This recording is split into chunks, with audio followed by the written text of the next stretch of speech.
On va tourner, s'il vous plaît, dans Marc, chapitre 14.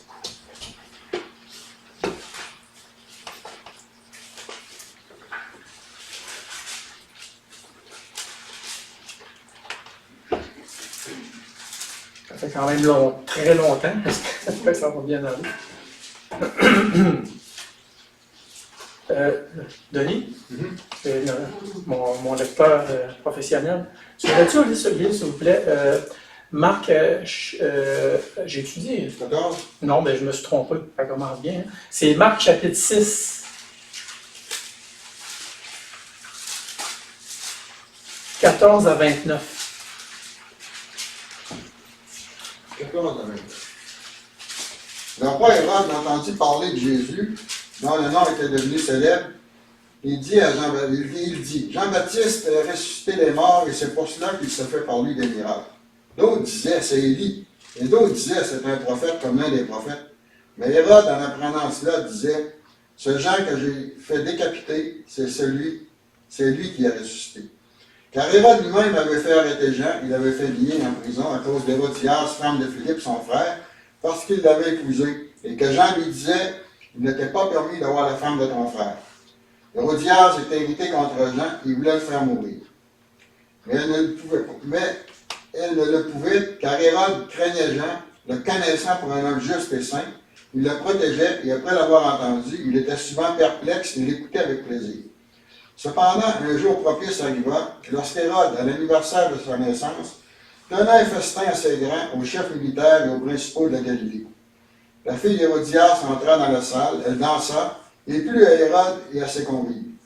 Le roi dit à la jeune fille, « Demande-moi ce que tu voudras et je te le donnerai. » Il ajouta avec sa mère, « Ce que tu me demanderas, je te le donnerai. Serait-ce la moitié de mon royaume? » Étant sortie, elle dit à sa mère, « Que demanderai-je? » Et sa mère répondit, la tête de Jean-Baptiste. Elle s'empressa de rentrer aussitôt vers le roi et lui fit cette demande. « Je veux que tu me donnes un instant sur un plat la tête de Jean-Baptiste. » Le roi fut attristé, mais à cause de ses serments et des convives, il ne voulut pas refuser. Il envoya sur le champ un garde avec ordre d'apporter la tête de Jean-Baptiste. Le garde alla décapiter Jean dans la prison et apporta la tête sur un plat. Il la donna à la jeune fille et la jeune fille la donna à sa mère. Les disciples de Jean, ayant appris cela, vinrent prendre son corps et le mirent dans un sépulcre. Merci beaucoup, Denis. Je pense à ça, on va ouvrir le micro. 1, 2, 1, 2, 1, 2. Ça, c'est lequel, ça?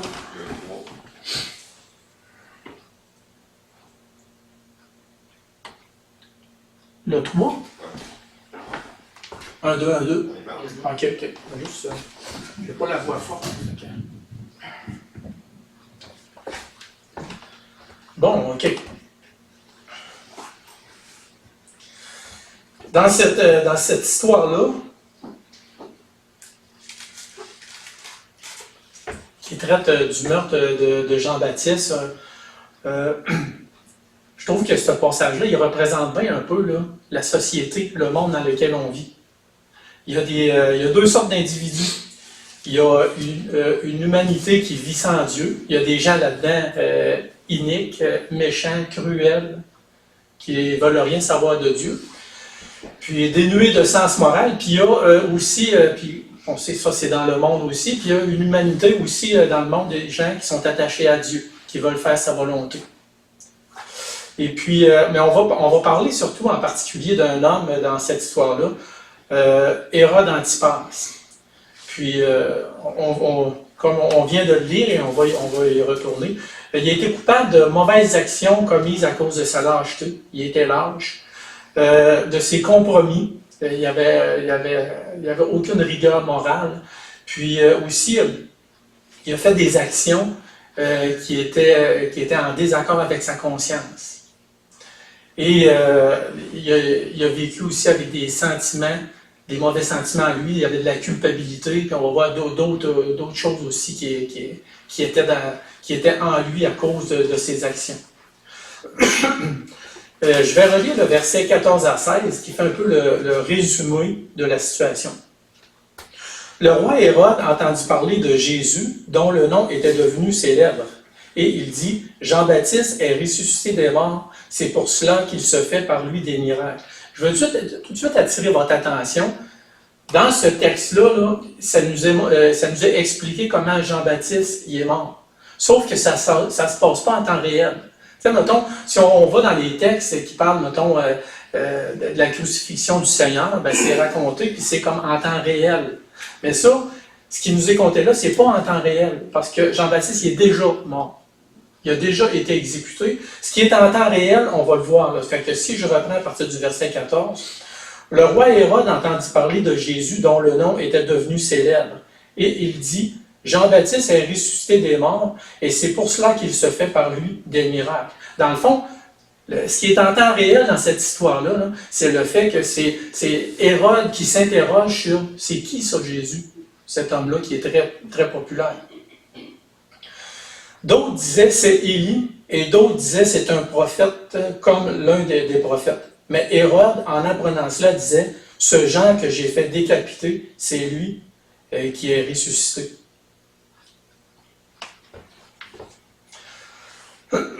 Donc, comme je disais, de Jean-Baptiste, ça c'est l'exécution de Jean-Baptiste était passée. Puis toutes les actions que le Seigneur Jésus a accomplies, son ministère ici-bas, là, on peut dire certainement que ça n'a pas passé inaperçu. On voit parce qu'il dit que pour deux raisons que ça n'a pas passé inaperçu, le passage du Seigneur sur la terre, premièrement, c'est par tous les miracles qu'il a accomplis. Et même Nicodème, il a dit, car personne ne peut faire ces miracles que tu fais si Dieu n'est avec lui. Il y a eu des miracles dans toute l'histoire de la nation d'Israël, dans toute l'histoire de l'humanité, on peut dire ça. Il y a eu des miracles. Mais en l'espace de si peu de temps, les miracles, les prodiges que le Seigneur a accomplis, là, c'est vraiment particulier. Puis aussi, par rapport à ces miracles qui s'est démarqué, mais aussi par rapport aussi aux paroles qu'il a prononcées, à ses enseignements, aux paraboles. C'est pour ça aussi dans Jean 6, verset 46, quand les huissiers y ont dit « Jamais homme n'a parlé comme cet homme ». Donc, c'est sûr que tout le monde à Jérusalem et tout le monde dans la région, il était témoin de ça, puis il entendait parler. S'il ne le voyait pas de visu, bien, il entendait parler de tout ce que le Seigneur Jésus accomplissait, puis tout ce qu'il disait aussi. Pardon. Donc, il y avait cette question-là. Okay, c'est qui est-il exactement?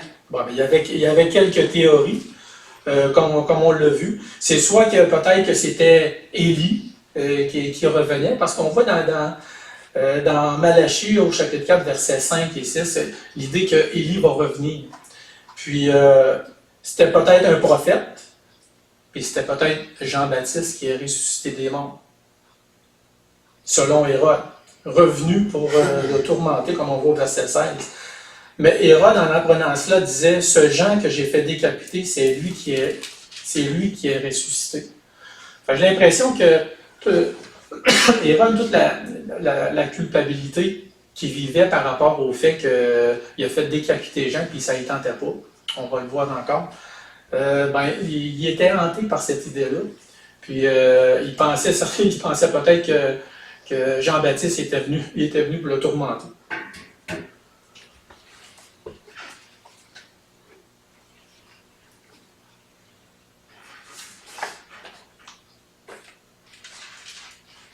Puis on voit les raisons. Hein. Il y avait sa situation adultère avec sa nièce Hérodias qui était reprochée par Jean-Baptiste, puis de son implication passée aussi dans l'exécution de Jean-Baptiste.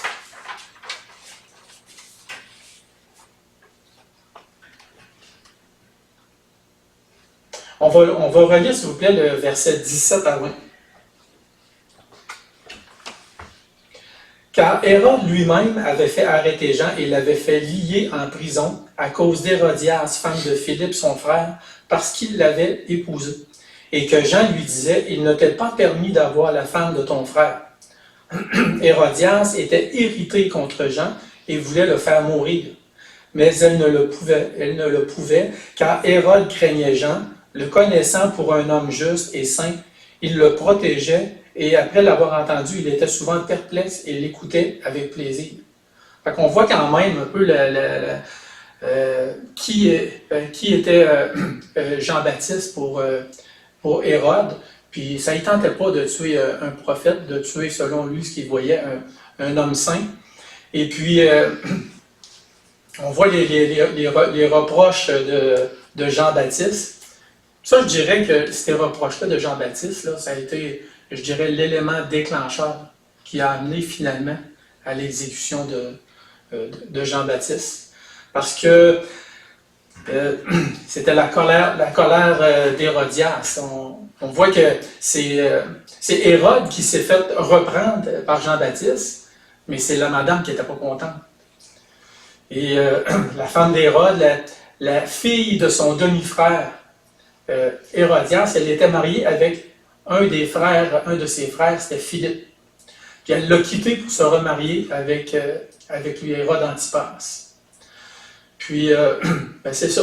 Fait que finalement, cette femme-là, on voit comme ça arrive très souvent, des gens à un moment donné qui entendent un reproche, parce que tu as deux manières de réagir face à un reproche. Soit tu l'acceptes et tu dis finalement, c'est vrai. Ou soit que tu t'endurcis puis tu dis que tu refuses le reproche. Puis là, il y a le festin qui arrive, et on peut lire à partir du verset 21. Cependant, un jour propice arriva, lorsque Hérode, à l'anniversaire de sa naissance, donna un festin assez grand aux chefs militaires et aux principaux de la Galilée. La fille d'Hérodias entra dans la salle, elle dansa et plut à Hérode et ses convives. Le roi dit à la jeune fille, « Demande-moi ce que tu voudras et je te le donnerai. » Il ajouta avec serment, « Ce que tu me demanderas, je te le donnerai, serait-ce la moitié de mon royaume. » Étant sortie, elle dit à sa mère, « Que demanderai-je? » Et sa mère répondit, « La tête de Jean-Baptiste. » Elle s'empressa de rentrer aussitôt vers le roi et lui fit cette demande, « Je veux que tu me donnes à l'instant sur un plat la tête de Jean-Baptiste. » Le roi fut irrité, mais à cause de ses serments et des convives, il ne voulut pas refuser. Il envoya sur le champ un garde avec ordre d'apporter la tête de Jean-Baptiste. Le garde alla décapiter Jean dans la prison et apporta la tête sur un plat. Il la donna à la jeune fille, et la jeune fille la donna à sa mère. Alors on voit cette triste histoire-là.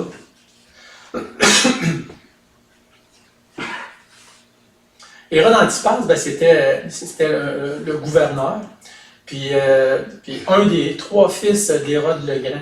Puis eux, ils s'étaient partagés le territoire, puis il était gouverneur, il en faisait la gestion. Puis c'est un homme qui s'est rendu coupable de convoitise des yeux, parce que la fille d'Hérodias, j'imagine que quand elle a dansé devant lui, c'était pas un ballet, ça devait être une danse.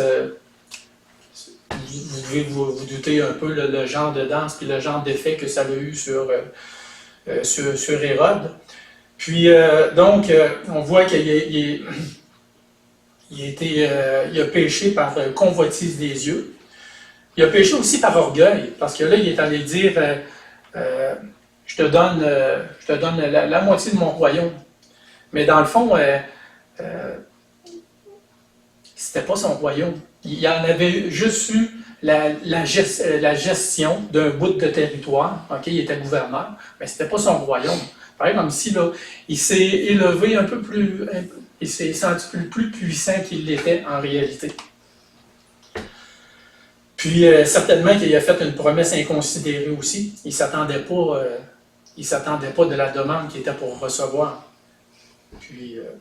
Puis on voit aussi au verset 26 et 27, donc s'il était coupable de convoitise des yeux puis d'orgueil, il était coupable aussi de lâcheté. Parce que il aurait pu dire non, cette demande-là, je la refuse, je demande d'autre chose. Mais il avait peur de perdre un peu de sa notoriété, de faire passer pour quelqu'un, dans le fond, peut-être qui n'est pas courageux ou qui ne remplit pas ses promesses. Mais on voit au verset 26 et 27, le roi fut attristé, mais à cause de ses serments et des convives, il ne voulut pas refuser. Il envoya sur le champ un garde avec ordre d'apporter la tête de Jean-Baptiste. Fait que ça c'est lui, le roi Antipas. Il y a Hérodias aussi. Il y a Hérodias, elle, quel genre de personnage que c'est, cette femme-là? Ben, c'est une femme qui est rancunière, puis elle a de la vengeance dans le cœur. Elle, tout ce qu'elle veut, elle a profité de la moindre petite ouverture pour finalement en venir à ses fins, c'est-à-dire faire en sorte que Jean-Baptiste soit exécuté. Donc, c'est une femme rancunière, parce qu'elle n'a pas accepté aussi, puis dans le fond, c'est même pas elle qui a reçu l'exhortation, c'est son mari, c'est Hérode qui a reçu le reproche de Jean-Baptiste. Bien, c'est sûr que par la bande, hein, c'est elle aussi, hein, elle est visée aussi par ce reproche-là. Mais elle ne l'a pas accepté, puis elle s'est vengée, puis elle s'est vengée de la pire des manières en faisant en sorte que Jean-Baptiste, un prophète, le Seigneur Jésus a dit de Jean-Baptiste même, qui était le plus grand de tous les hommes, qui a foulé les pieds ici-bas, puis elle a demandé qu'il soit décapité. Alors c'est dur. Aujourd'hui, on voit dans certains pays des choses comme ça, que ça arrive, puis je ne sais pas, ça attaque un peu notre imaginaire. On a de la misère à saisir la cruauté de la chose. Tu sais, de dire de prendre une personne puis de la coucher sur un morceau de bois, là, puis devant le public là, qui sont en transe, là, puis arriver avec un grand couteau, là, puis c'est pas juste un coup, parce que c'est pas une guillotine, là, ça prend peut-être 10 coups. Là, pendant ce temps-là, la personne, elle se lamente. Je suis désolé pour l'image, là, mais c'est ça, là. C'est pas drôle, là. C'est terrible, terrible. Puis de faire ça à une personne qui n'était pas coupable de rien, Jean-Baptiste. Il n'était pas coupable de rien, il a désiré simplement faire la volonté de Dieu. Puis tu as la fille d'Hérodias, on peut relire au verset 25 à 28.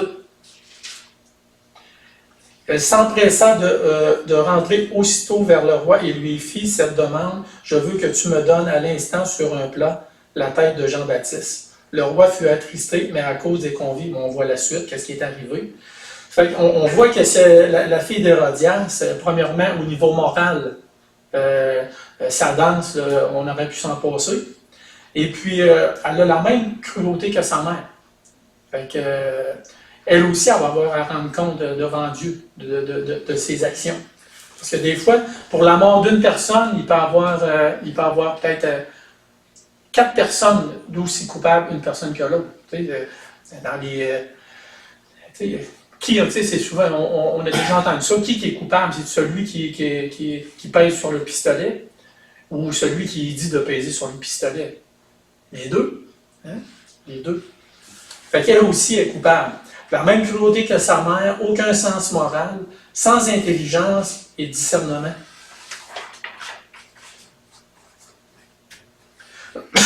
D'un autre côté, je vous disais, on vit dans un monde où c'est séparé en deux. Le monde sans Dieu, puis le monde avec Dieu. Là, je vous ai dépeint un peu des personnages, des êtres humains qui vivent sans Dieu. Puis on voit quand même que pour un être humain, où est-ce que ça peut nous conduire de vivre une vie en rejetant Dieu? Parce qu'à la base, un être humain peut avoir quand même une morale humainement acceptable, mais un jour, cette personne-là entend parler de l'Évangile, puis finalement rejette. J'ai comme l'impression, c'est mon opinion, mais j'ai comme l'impression que le fait de rejeter Dieu d'une façon délibérée, ça l'amène à une détérioration d'une conscience morale de cette personne-là.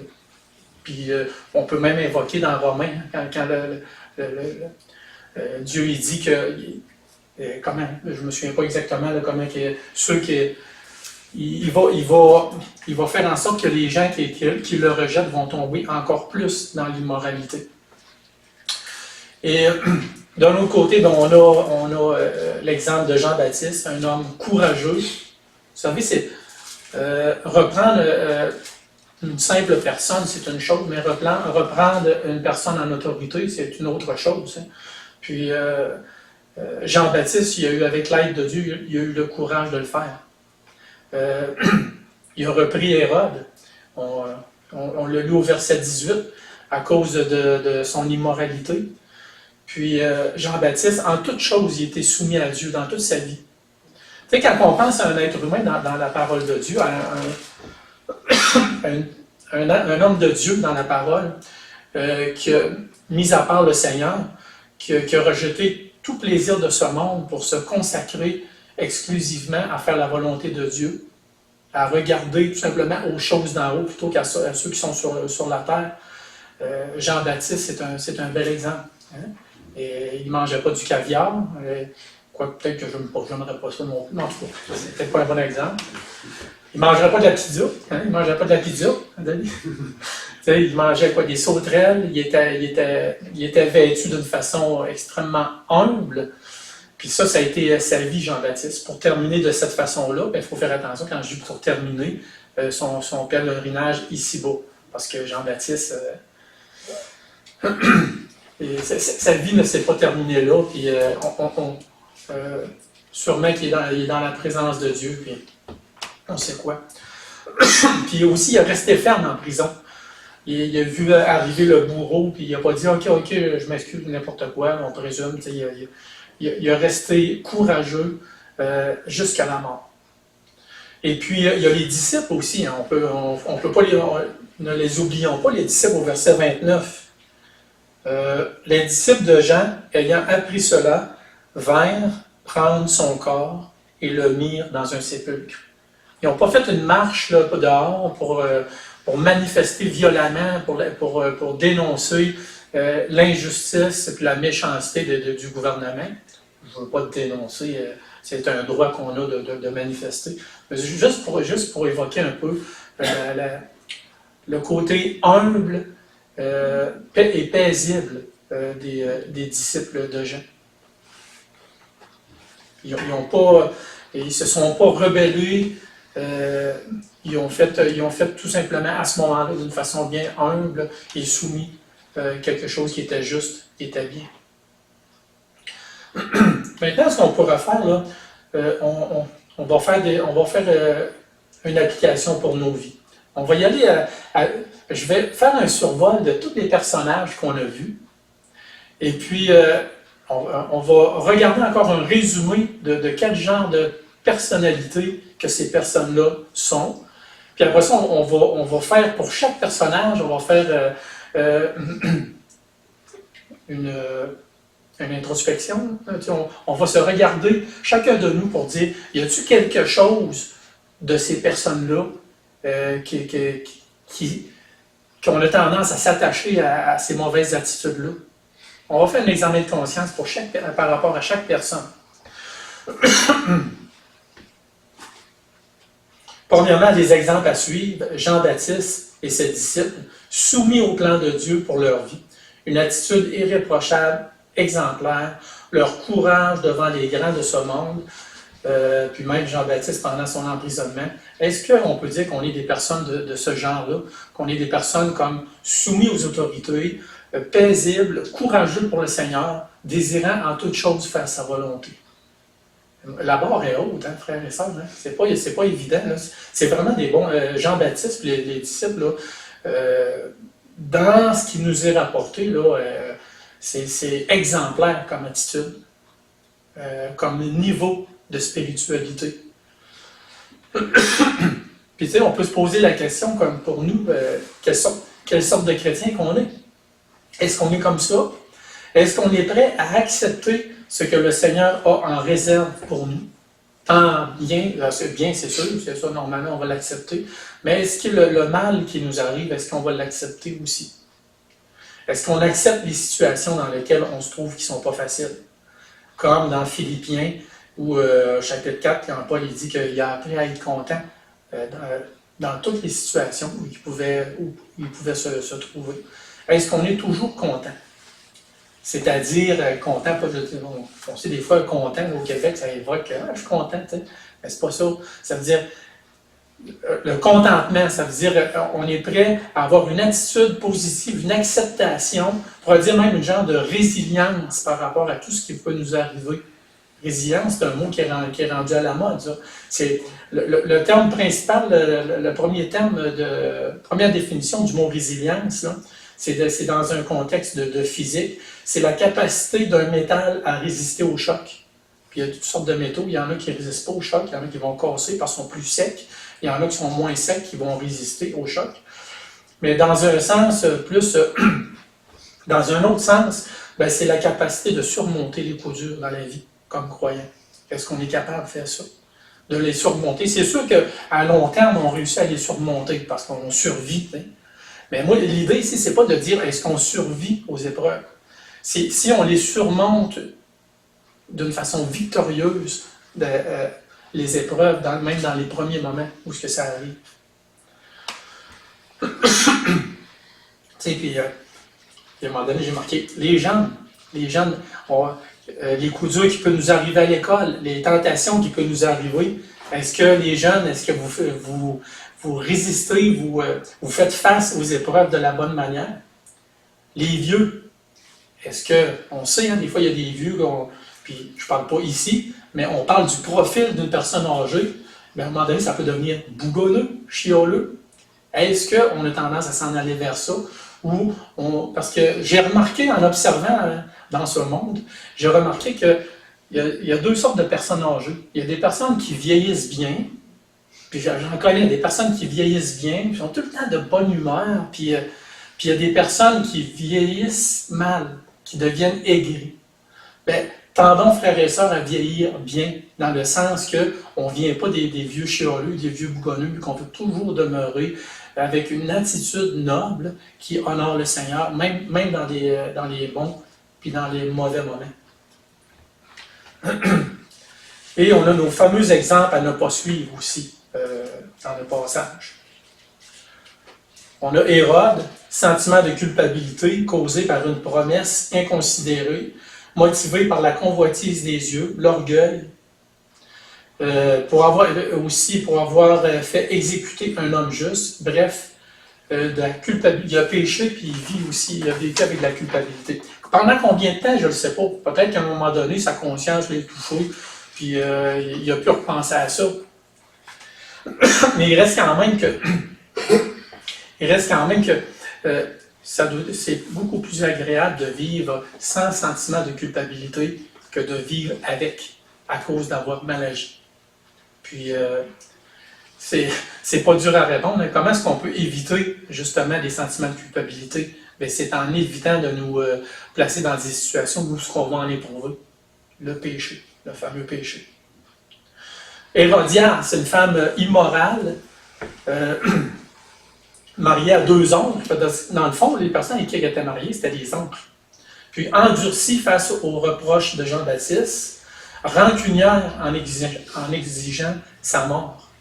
Elle n'a pas. Puis l'idée, là, si on peut dire Hérodiade, peut-être une chose, c'est qu'elle n'a pas accepté les reproches.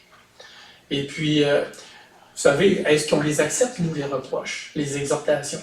On vit dans un monde individualiste. On s'en rend compte. Hein? Maintenant, là, je disais même à Nancy cette semaine, à un moment donné, on n'avait plus d'œufs, elle voulait faire un gâteau. Ben, si j'étais déçu, il n'y avait pas d'œufs. Je me souviens quand j'étais jeune, là, tu sais, je partais, j'allais chez le voisin, j'allais chercher des œufs. Puis là, à un moment donné, on en avait, j'allais en reporter. Peut-être vous le faites, vous, moi, ça se fait plus, ça. Tu sais, c'est juste un exemple de même. On vit dans un monde individualiste maintenant. Chacun fait son affaire. Mais c'est quoi que ça nous amène, ça, un monde individualiste comme ça? Ça veut dire, puis aussi, en plus, c'est ça, il n'y a plus de notion non plus de bien et de mal dans notre monde. Okay? Tout est relatif. Ça dépend du contexte. C'est pas nécessairement de sa faute, c'est l'autre c'est ses parents, n'importe quoi. En partie, je peux comprendre aussi. Sauf qu'il reste que quand même, d'une façon globale, il n'y a plus de bien, il n'y a plus de mal. Fait que le fait qu'on vit dans un monde individualiste, plus de bien, plus de mal, qu'est-ce que ça fait comme conséquence? Ça fait que tu ne peux plus reprendre une personne. Parce que, individualiste, chacun fait son affaire, plus de bien, plus de mal, on ne va pas la reprendre. Donc, ça devient extrêmement difficile maintenant d'exhorter soit un frère ou une sœur, ou de reprendre même une personne dans le monde, ou peu importe. Puis je vais dire, je vais reprendre. Je ne dirais pas que ça devient difficile de reprendre un frère ou une sœur. Je vais dire plutôt que moi, j'ai de plus en plus de difficultés à me faire reprendre par un frère ou une sœur. Parce qu'on vit dans un monde individualiste, puis on est tous, jusqu'à un certain point, influencés puis touchés dans cette philosophie par le monde qui nous entoure. Donc, frères et sœurs, essayons quand même de garder à l'esprit ce que la parole nous enseigne, de dire que le bien et le mal, ça existe, puis on n'est pas des microcellules à l'intérieur de l'Église. La parole de Dieu dit qu'on est un corps. Donc, c'est vraiment là, le travail, la vie chrétienne se fait tout ensemble. Ça ne veut pas dire qu'à un moment donné, dans ma famille, il peut y avoir de quoi que on n'est pas obligé de tout répéter à l'Église. Mais vous comprenez le principe de dire on est quand même une famille, on est un corps, puis on peut être capable quand même de s'encourager puis s'édifier les uns les autres. La fille d'Hérodias, en donnant la suite, moi ce que je pourrais la dire, c'est qu'elle n'a aucun discernement. Elle est comme, excusez l'expression, elle est comme un petit peu là, pas folle, aucun discernement. En donnant suite aveuglément à la demande insensée de sa mère. Je l'ai dit tout tantôt j'en ai parlé, à quel point est-ce que ça doit être... moi, j'assisterai jamais à une décapitation, jamais. J'ai vraiment l'impression que, même si ça serait un tueur en série, j'ai l'impression que mon esprit serait pollué, contaminé par ce que je verrais, puis ça me suivrait. Je ne veux pas voir ça. Hein. Mais elle, sa mère, elle dit « Ah oui, demande la tête de Jean-Baptiste. »« Ah, OK. » Ça me va voir les rôles. Niaiseux de même. Elle ne réfléchit pas, aucun discernement, aucune empathie. Elle décide d'aller voir Hérode et dire « Je veux la tête de Jean-Baptiste, c'est un plateau. »